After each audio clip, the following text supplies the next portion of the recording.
CNG তুলতে চাইতেছিলাম, সিএনজিওয়ালার সাথে কথা বলতেছে, দুইজন তো আমার পাশে দাঁড়ায় আছে।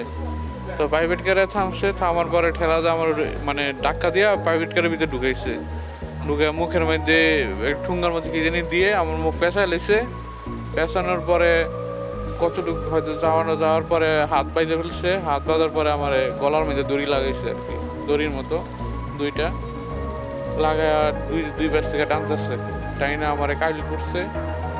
তারপরে বলতেছে যে আপনার কার কাছে ফোন দিলে টাকা পাবো।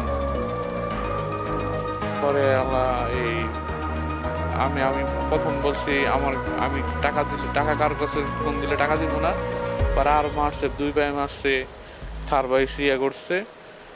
পরে আব্বার নাম্বার দিলাম, নাম্বার দেওয়ার পরে আব্বা টাকা পাঠাইলো। অফিসে আমার বসের ফোন দেওয়াইলাম টাকা দেওয়ার জন্য, কারণ অফিসে না আমি তো যদি না জানাই তাহলে তো আরো সমস্যা হবে।